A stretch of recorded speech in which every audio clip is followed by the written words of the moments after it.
తాకట్టులో ఉన్న బంగారం అమ్మాలనుకునే వారి ఇన్ఫర్మేషన్ ఇస్తే దాని వాల్యుయేషన్ బట్టి మీకు కమిషన్ కూడా ఇస్తుంది గోల్డ్ హబ్. నమస్తే, వెల్కమ్ టు మనం టీవీ.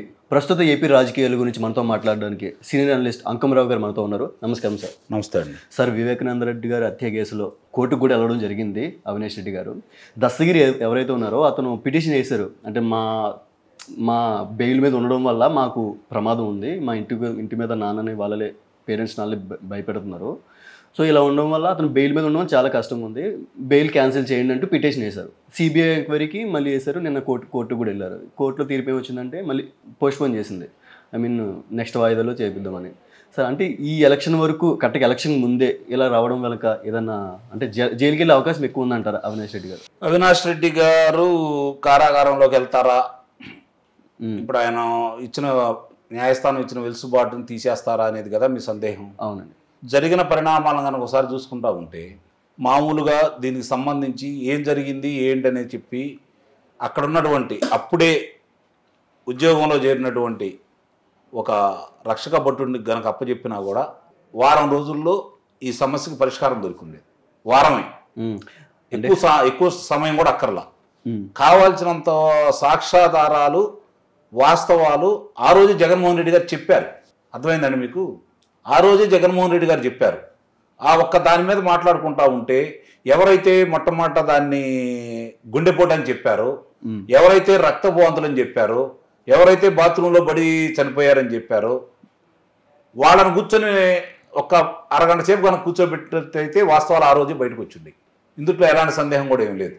దానికి ఇన్ని రోజులు అంటే సరే, సిబిఐ వాళ్ళకి ఒక లెక్క అంటూ ఉంటుంది, ఆ లెక్క ప్రకారం వెళ్ళారని మనమైతే భావించవచ్చు.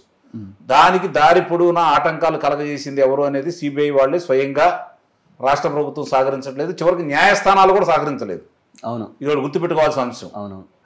అంటే న్యాయస్థానాలు చెప్పినా కూడా ఇక్కడ ఈ రక్షక భటులు సహకరించలేదు. ఈ జరిగిన క్రమంలో మొట్టమొదటగా చెప్పి మాట్లాడిన వ్యక్తి ఎవరు?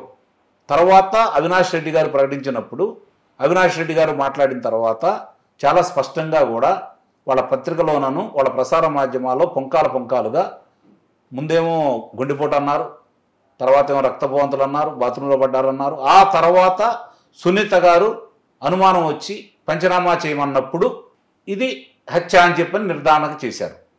అంటే ఆమె రాకతలికే రక్త మరకలు దుడ్డు చేశారు, కుట్లేశారు, గాయాలకి చుట్టూ బట్ట కట్టేశారు. కూతురు అల్లుడు రాకతలికి వారిని శ్మశానాన్ని తీసుకెళ్లి ఖననం చేయడానికి అన్నీ రెడీ చేశారు. అంటే దీన్ని బట్టి అర్థమవుతుంది, ఒక ముఖ్యమంత్రి గారి తమ్ముడు, మాజీ మంత్రి గారు, మాజీ లోక్సభ సభ్యుడు, శాసనసభ్యుడు, శాసన మండలి సభ్యుడు, అలాంటి వ్యక్తికి అంత భయంకరంగా అక్కడ రక్తమడుగులో పడి ఉంటే సామాన్యుడికైనా అర్థమవుతుంది ఏం జరిగింది. గాయాలు కనపడిన తర్వాత సామాన్యుడు కూడా అర్థమైపోతా ఉంది. మరి అయినా సరే అక్కడ ఆత్మహత్య గుండెపోటు అని చెప్పి చిత్రీకరించింది ఎవరు, దాన్ని సమర్థించింది ఎవరు, రక్తం మడకలు తుడిచేసింది ఎవరు అనేది స్పష్టంగా అర్థమైపోతానే ఉంది కదా. ఆ తర్వాత తీరిగ్గా వచ్చిన తర్వాత ఇప్పటి ముఖ్యమంత్రి గారు, ఆ రోజు ప్రతిపక్ష నేత జగన్మోహన్ రెడ్డి గారు చెప్పినటువంటి అన్నీ ఒకసారి కనుక మనం పరిశీలన చేసుకుంటా ఉంటే స్వయంగా వారి కళ్ళ ముందే జరిగినట్టుగా గొడ్డలితోటి ఎన్ని దెబ్బలు వేశారు, ఎన్ని చోట్ల నరికారు అని చెప్పి వివరంగా చెప్పారు కదా. అవును. అంటే ఇప్పుడు ఆమె ప్రశ్నించింది సునీత గారు, గొడ్డలితోటి నరికారు అని చెప్పటానికి 3 సంవత్సరాలు పట్టింది సిబిఐ వాళ్ళకి, మీకు ముందే ఎలా తెలిసింది అన్నగారు అని చెప్పి నేను ఆమె ప్రశ్నిస్తూ ఉంది ఢిల్లీలో కూర్చొని. మరి ఇవన్నీ చూసుకుంటా ఇంకో చెల్లెల గారు, ఇది రాజకీయ హత్య, నాకు కానీ నా తల్లి గారికి కానీ లేకపోతే ఆయన కానీ నిలబడాలనుకున్నారు, అవినాష్ రెడ్డి గారికి కడప లోక్సభ స్థానం ఇవ్వద్దని చెప్పని గట్టిగా పట్టుబట్టారు, అందుకే ఈ హత్య జరిగిందని చెప్పని ఇంకో చెల్లెలు కూడా ఇవ్వడం కూడా జరిగింది కదా. అంటే అప్పటిదాకా నారాసురం రక్త చరిత్ర అన్నారు, నారా చంద్రబాబు నాయుడు గారిని ఉదాహరించారు, లోకేష్ బాబు గారిని ఉదాహరించారు, అలాగే ఆదినారాయణ రెడ్డి గారిని ఉదాహరించారు, అక్కడ ఇప్పుడు ఆయన మీద పోటీ చేస్తున్నటువంటి బీటీ రవి గారి పేర్లు కూడా దాంట్లో చేర్చారు కదా.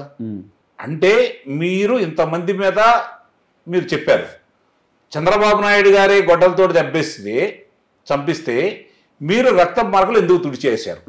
అసలు వీళ్ళకి ఎలా తెలిసింది అలా అదే యాంగిల్లో చంపారండి, అలాగే చంపారు. అదే కదా. అంటే నేను అడుగుతాను, ఇప్పుడు ఈయన అవినాష్ రెడ్డి గారు ముందు ఆ కార్యక్రమాలు చేపట్టారు కాబట్టి రక్త మార్కులు ఎందుకు తుడిచారు? రెండోది లోకేష్ బాబు గారే నరికిచ్చారు అంటే మీరు గాయాలకు కుట్లు ఎందుకు వేయించారు? ఆదినారాయణ గారే చంపించారు అంటే మీరు దానికి బట్టలు ఎందుకు చుట్టారు? బీటెక్ రవి గారే దాంట్లో ప్రమేయం ఉంటే మీరు సునీత గారు రాకతలికి ఎందుకు ఖననం చేయాలనుకున్నారు? ఈ ప్రశ్నలకు సమాధానం అప్పుడే దొరికింది. దానికి అధికారంలో వచ్చిన తర్వాత ఆ రోజు సిబిఐ వారి విచారణ కావాలని కోరింది ఎవరు? జగన్మోహన్ రెడ్డి గారు. మరి అధికారంలోకి వచ్చిన తర్వాత దాన్ని అటకెక్కించింది ఎవరు? జగన్మోహన్ రెడ్డి గారు.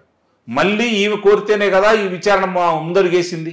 విచారణాధికారి మీద కూడా ఎదురుగా ఫిర్యాదు చేశారు కదా, సహకరించట్లేదు కదా. మరి ఇవన్నీ చూసుకున్న తర్వాత వాళ్ళు చాలా స్పష్టంగా రాత్రిపూట నుంచి ఎవరైతే ఉన్నారో ఎర్రగంగిరెడ్డి గారు కావచ్చు, లేదంటే శివకుమార్ రెడ్డి గారు కావచ్చు, శివశంకర్ రెడ్డి గారు కావచ్చు, లేకపోతే దస్తగిరి కావచ్చు, భాస్కర్ రెడ్డి గారు కావచ్చు, అవినాష్ రెడ్డి గారికి సంబంధించిన వీళ్ళకి సంబంధించిన వాళ్ళ యొక్క చరవాణీలు ఏ నిమిషానికి ఎట్లా మాట్లాడుకున్నారు, ఎవరెవరితో మాట్లాడుకున్నారు, ఆడియో కాల్ కూడా ఉన్నాయి, అన్ని ఫోన్ కాల్స్ కూడా ఉన్నాయి, అన్ని ఈ రోజు గూగుల్ టేక్అవుట్ ద్వారా వాళ్ళు బయట పెట్టడం కూడా జరిగింది కదా. అట్లాగే ఎన్నికలలో భాగంగా వార్ రూమ్లో కూర్చున్నటువంటి జగన్మోహన్ రెడ్డి గారి ఇంట్లో 4:30కే తెలిసిందని చెప్పని ఒక మాట, 6:30కు తెలిసిందని ఒక మాట, అజయ్ కల్లాం రెడ్డి గారు మాట మార్చి చేయడం కూడా జరిగింది కదా. మరి అంత ఉదయం పూట ఆయన చనిపోయారని సంగతి తెలిస్తే ఆయన ఎన్ని గంటలకు అక్కడ రావడం జరిగింది? ఇది కూడా ఆలోచించుకోవాలి కదా. అంటే దీన్ని బట్టి అర్థమవుతుంది ఏంటంటే ఇది రాజకీయంగా జరిగినటువంటి కుట్రలో భాగంగా జరిగినటువంటి హత్య. ఈరోజు అవినాష్ రెడ్డి గారి గురించి దస్తగిరి గారు చాలా స్పష్టంగా నా తండ్రి గారి మీద వీళ్ళు దౌర్జన్యం చేశారు, నా బెదిరిస్తున్నారు, మాకు ప్రాణహాని ఉంది వీళ్ళ ద్వారా, కాబట్టి ఆయన్ని తిరిగి మళ్ళీ అదుపులో తీసుకోండి. అంతవరకు అదుపులో తీసుకోవాలి ఆయన్ని.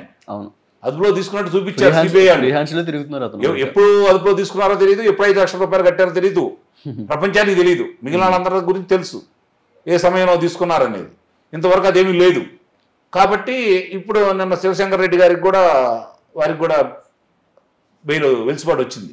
కాబట్టి ఇవన్నీ పరిగణలో చూసుకుంటా ఉంటే మీరు ఇందా మొదటి మాట చెప్పారు, ఏది వారికి కారాగారంలో వెళ్తారా, అది మాత్రం జరిగిద్దని అయితే నేను అనుకోవట్లేదు. ఇప్పుడు దాంట్లో ఎలాంటి సందేహం కూడా ఏం లేదు. అయితే ఎప్పుడో చాలా మందిని అదుపులో తీసుకోవాలా, అదుపులో తీసుకుంటే చాలా పెద్ద తలకాయలు బయటకు వస్తాయి. ఇంకా వీళ్ళే కాదు, ఇంకా చాలా మంది ఉన్నారని చెప్పని, పెద్ద తలకాయలు ఉన్నాయని చెప్పని వేరే వాళ్ళు కూడా చెబుతున్నారు. కాబట్టి వాళ్ళకి ఇబ్బందికరంగా ఉంటుందని చెప్పని ఇప్పుడు దాకా వాళ్ళకున్న అధికారాన్ని అడ్డం పెట్టుకొని ఇవన్నీ ముందుకు వెళ్లకుండా అవినాష్ రెడ్డి గారిని కాపాడుకుంటూ వస్తున్నారు. అవినాష్ రెడ్డి గారిని కనుక లోనగా తీసుకెళ్తే ఇంకా ఇబ్బంది కాబట్టి వీళ్ళకి. అంటే ఇంకా అవినాష్ రెడ్డి గారు లోపలికి వెళ్తే ఇంకా కన్ఫర్మ్ గా నెక్స్ట్ సీఎం గారికి చుట్టుకునే అవకాశం ఉందంటారు అనే భావిస్తున్నారు. వాస్తవాలు కనుక చూసుకుంటా ఉంటే ఎక్కువగా వాళ్ళకల్లే అనుమానం వస్తూ ఉంది. అంటే వాళ్ళకు కూడా తెలుసు అని, దీంట్లో ప్రమేయం ఉందా లేదనే తర్వాత తీసిపడేస్తే వాళ్ళకు కూడా తెలుసు అనేది చాలా స్పష్టంగా అందరికీ అర్థమైపోయింది. కాబట్టి చూడాలి.